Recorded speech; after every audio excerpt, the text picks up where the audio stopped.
Welcome to the Anaheim Family YMCA's Game Changers podcast. I'm your host, Brent Finley, President and CEO of the Anaheim Family YMCA. My guest today is Marty Dutch, past board chair of the YMCA, and Marty's going to unpack her legacy of leadership with the YMCA and leadership in general, along with leaving a legacy in a community and some great things that has led Marty to the role that she's in now with Morgan Stanley. Marty, thank you for being here today. Appreciate it so much. Well, thank you. I appreciate talking about legacy, so I'm looking forward to it. So how did you get involved with the YMCA? How did that all start? How did that begin? And obviously that's a great part of your pathway to today. You know, I knew my parents had a friend who was a former executive director at the Y, Ray Hansen. And Ray, every time he came to my parents' house, would look at me and say, "You have to go to camp." And that's the only thing he ever said to me was, "You have to go to camp." And I went to camp literally because he kept saying it and I felt bad not going. And so his legacy was his imprint on me. That was a game-changing moment for my life. I didn't know anyone. I went alone, which, you know, everyone at camp was from, I was from Anaheim too, but everyone else went to different schools. So it was kind of scary because I didn't have friends, but I was so glad I went because the minute I got in that space, I realized that, you know, that's where I wanted to be. And it just made a huge impact on my life. Now, certainly we know that a game-changing moment was this gentleman that you met at camp and led to Right. you know, being a long-standing partner that you have. Tell us a little bit about that. How did that happen? We'd love to know more. So the second year of me being a leader, so after being a camper, and then everyone wants to be a leader. So second year being a leader, I met Rich. He was standing in front of the bus. He had big blue eyes. He was very handsome. And so we started dating after camp. And I will say in our marriage, that thread in our marriage has strengthened our marriage because we both had this common thread from the very beginning that we wanted to, you know, give back and make a difference in other people's lives. The stories that are embedded in kids in camp, you don't realize how powerful they are until you see it showing up in your life. You know, I'll never forget the I Am Third story that was by the campfire or chapel with Skip Dinkler. And she talked about, you know, that we need to go through life in a posture of I am third, God first, others second, and I am third. And that really it was a driving point of Rich and my lives moving forward. We wanted to have that be an important base of our relationship and how we lived our lives.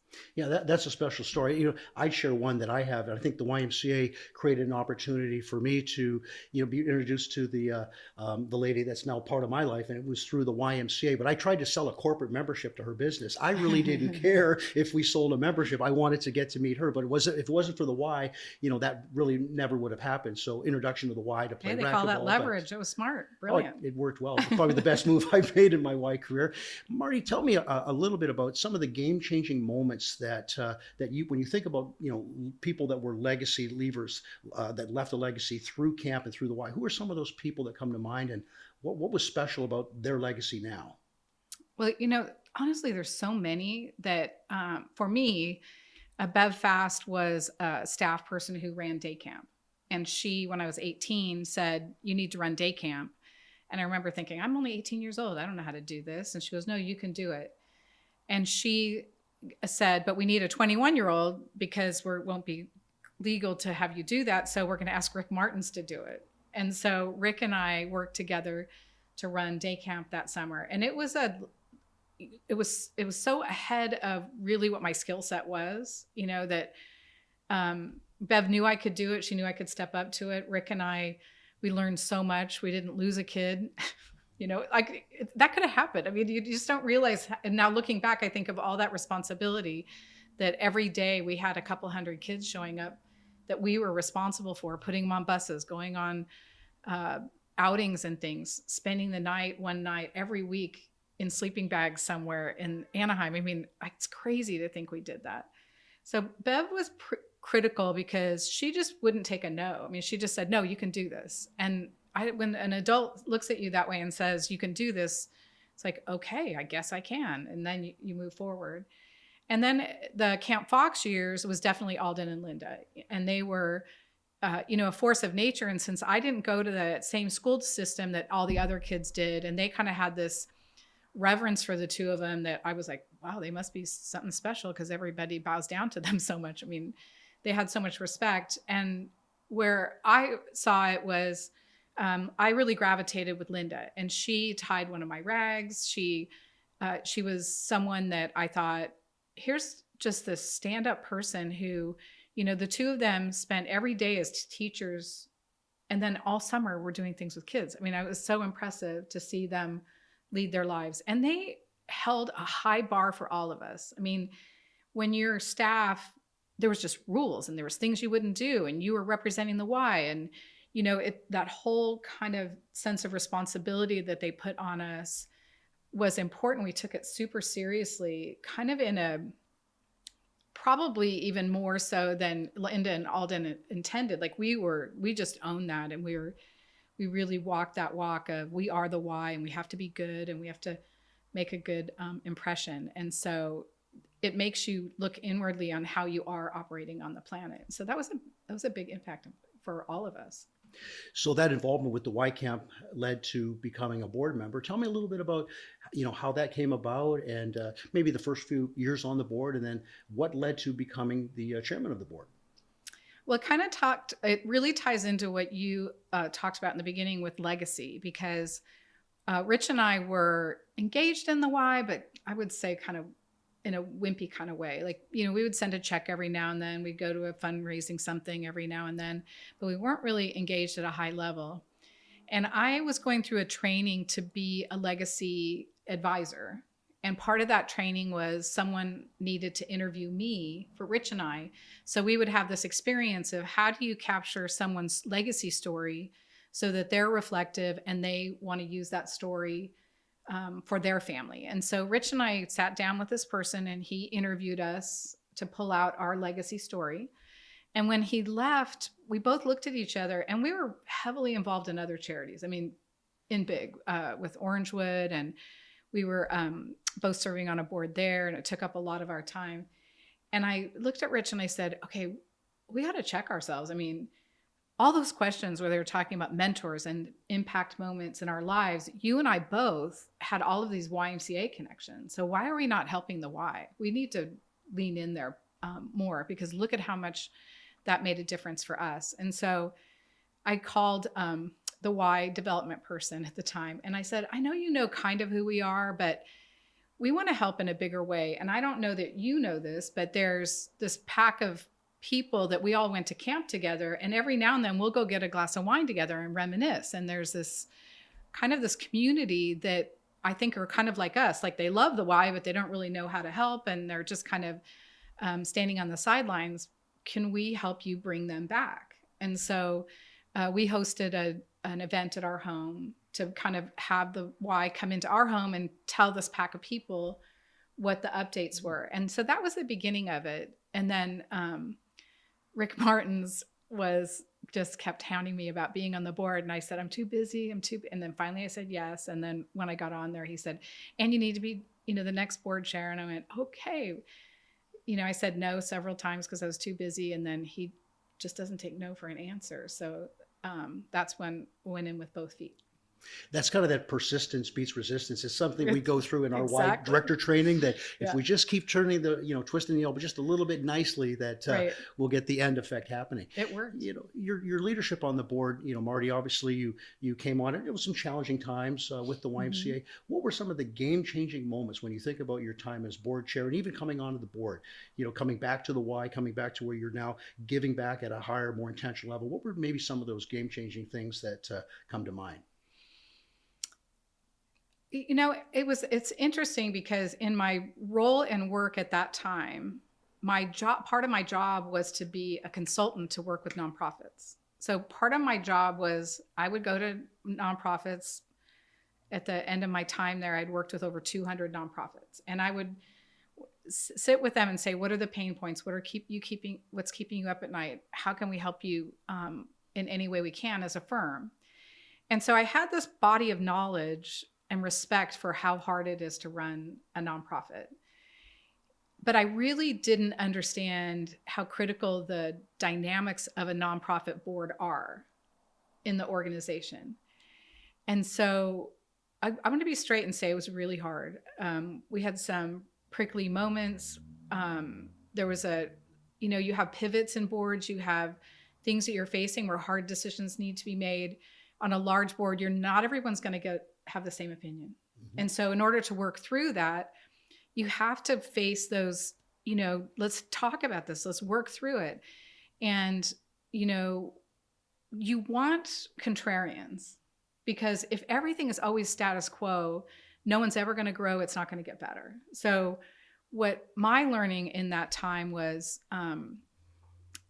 how critical a well-engaged board is when everybody cares about the work being done and shows up for all the right reasons and works hard together to get it done. And our board always did that. Everyone cared deeply about it. That's where some of the passion points when you're in disagreement, because you really care.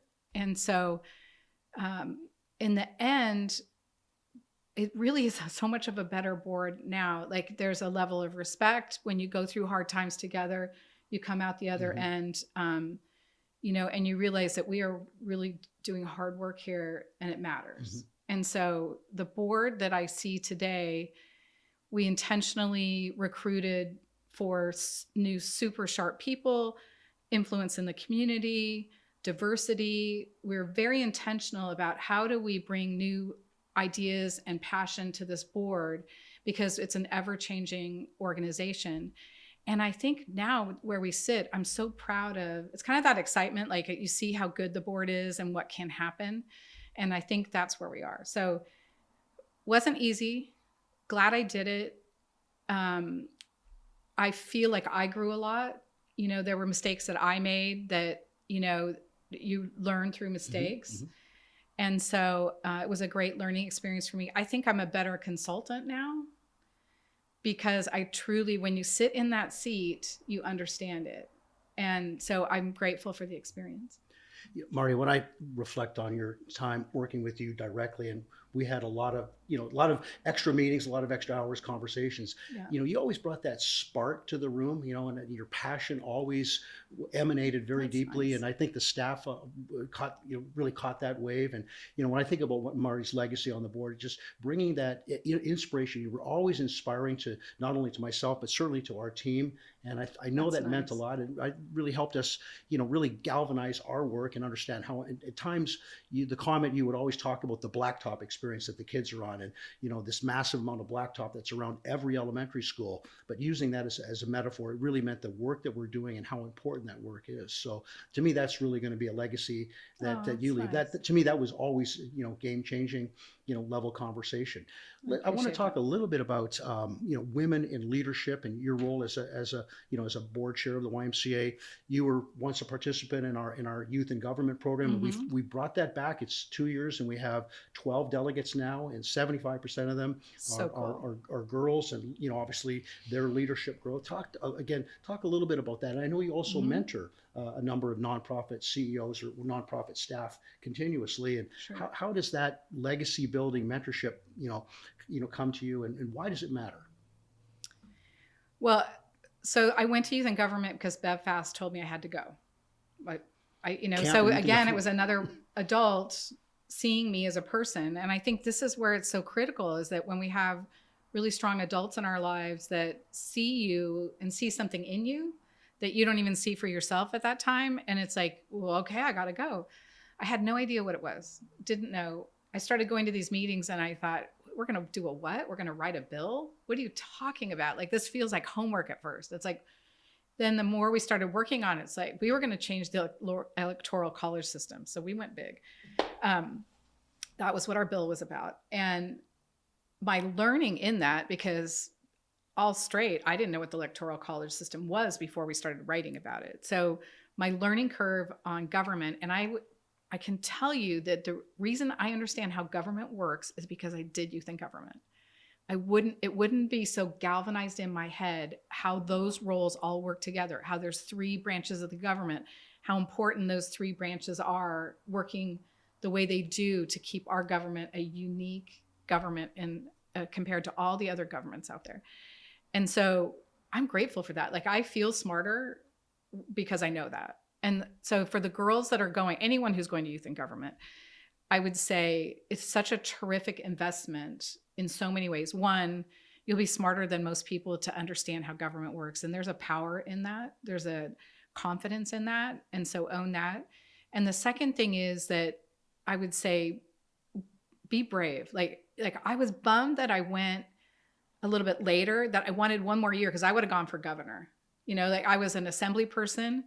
And at the end of that year, I thought, I wish I'd done this a couple years in a row so I could run for governor. I mean, I just thought it was the greatest thing ever. So being able to stand up and present our bill in front of all those kids was a learning moment for me, and kind of helped me to say, oh, that's something you can do, and gave me confidence and to be brave. So I would say to anyone going in that program, go, don't sit on the sidelines. Do not. Make sure that you're going to everything. And when they need someone to stand up and speak, you say yes. Anytime that you can expand your experience there, be brave and do it, because you won't regret it. It could change. I mean, I'm not going to tell you how old I am, but I still appreciate it all these years later. You know, it's really fun to go through, being in different communities and seeing people that have gone through YMCA Youth in Government, some of the roles that they're now playing, in their careers and pathway, and just how much they speak highly of the program, just as you've spoken, that it was just game changing in their lives. So thank you for sharing that. Is there anything else that, again, these 12 of these of our delegates are girls, again, is there anything else that you want to inspire them to do in life? And you said, going after, the role of being the governor. Is there anything else that you want to share with these young girls? I would say bring people with you, because, it didn't have to be an adult telling me to go, but I would say to that delegation that's going, grab your friends and bring them with you, because there's no better feeling that you got to introduce something to someone that's really cool. And I think that holds true in, being involved in nonprofits in general. And this goes back to that legacy thread that we were talking about, is that, I've always said that I feel like I'm the evangelist for the nonprofit sector, because I really believe if I meet you and I get you involved in a nonprofit in some way, it's going to change your life. The organization is going to benefit, but it's going to change your life. And so when those delegates are at school and they're doing the work, talk about it. Like show people at school what you're doing. Ask them to go with you, because you'd be surprised how many kids are sitting on the sidelines and they want to do it. They want to be brave, but they're not sure how. They don't know if they can afford it. They don't know if they're cool enough. All those scary stories that we all tell ourselves in our head, they just want someone to ask. The minute someone asks you to go do something, it's so much easier to get engaged. So I would say, now that you know how cool it is, if you've gone already, take people with you, because you won't regret introducing someone else to something that cool too. Marty, we all know and how important our capital campaign is, and really the game-changing moment that it's going to be. We've seen it already happen with the onset of the soccer program, with the first phase of our development. How important is completing this capital campaign going to be in terms of game-changing for kids, families, seniors of all ages in our community, from your perspective? I think when you look at the Anaheim footprint, I think it's a critical piece of importance for us finishing this. And I say that because I look at the impact it's already had. And right now we just have 6 soccer fields, a parking lot, and some bathrooms. And what the staff that I have seen done with that, it's crazy to me. Like, I'm so proud of it, that when you do a trunk or treat event and the staff backs up their cars and engages the whole community and has to run to the grocery store 10 times because we keep running out of candy because there's so many kids. I mean, it's events like that. Like, there are very few safe community hubs for kids. Mm-hmm. And that Y footprint is one of those safe places. So I'm so proud of it already. I think it's being, we need to maximize the usage of that and have it be known as that safe place for kids and families. And then I think the next phase, the important part of that, is that we're going to create a safe space for seniors. And anybody who's dealing with their parents or has touched on the senior community, it can be very lonely. And if we can create opportunity for them to build relationships and stay active and healthy, that, adding pickleball so that that facility is used during the daytime when the kids are in school. That's when I'm going to feel most accomplished, because to know that we can maximize everything that we're doing there, I get really excited about that. Yeah, I think we'll all share in that legacy when we see 100,000 plus participants coming, 7 days a week, Yeah. Being a part of some program, some class that inspires them. As you said, a safe place, a hub in the community. Yeah. Marty, you've recently changed positions now with Morgan Stanley. Tell us a little, how did that come? Because changing positions can be difficult, and Yeah. you said making you a better leader in the role as a consultant. Tell us a little bit about that, and maybe a little bit about Morgan Stanley now as your employer that you'd like to share. Well, I'm so grateful that I got the opportunity to get this job, because I cover the Western region for Morgan Stanley as a philanthropic advisor. And so I work with the ultra high net worth families in that region. It goes all the way out to Texas, which it's funny to me that Texas is west, but okay. And so I have this privileged position of sitting with families who want to be philanthropic, who want their family to be engaged in philanthropy, and we get to help be the guide to help them get that done, however that is, whether they want to set up a family foundation, donor advised fund, or just write checks. And when really good example is a gentleman that I just met, and he's in his maybe late 60s, somewhere in there, and he doesn't have any kids, and he's up in the Reno area. And I said, well, to help me understand what you would like to do with your assets, because we really need to get his trust done, so if something unfortunate happens to him, that these assets, which are significant, would impact, go to somewhere. So it could be his family, someone else, not his kid. He doesn't have kids, but he said, I want to be philanthropic. Terrific. That's fun for me. And so I said, okay, well, what would you like to focus on? What would you like to change? And he said, I would like to create a safe place for kids who are struggling with mental illness when they're young. He said, especially boys, because if someone had paid attention to me at that point in my life, it could have changed my life.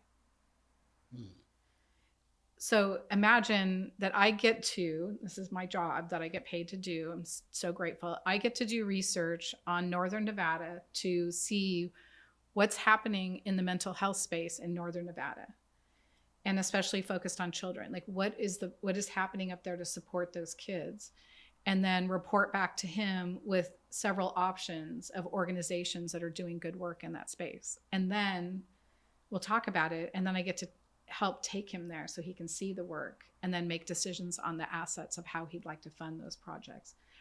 So that's one level of it, but where it really gets fun is encouraging him to start giving now and engaging now. Because back to the evangelist for the nonprofit sector, I know that if I get him involved now and he starts participating in some of the work going on, it's going to change his life. It'll add a richness and a layer to his life that will make his life, he'll feel so much better if he sees the work, knows the work, and knows that he has his life set up with his legacy, so that when he isn't with us anymore, he knows exactly all the good that those investments are going to make in the nonprofit community. You have a job that just brings immediate satisfaction and joy to a community. Both, I think the individuals that you work with, again, what a great example of somebody who's has assets but doesn't know how to maybe give back, or even why it should even be a priority. So it sounds like a job I think all of us probably want to have, because again, just the people that you're circled with, and the difference that you're really making. Again, Marty, I think the difference that you've made for our YMCA over the last 4 or 5 years, the great stories about camp, how you got started, the youth and government program, what that meant to you. I mean, I think that's just an incredible story that we now have archived that we want to share with others, because again, I think it is highly inspirational.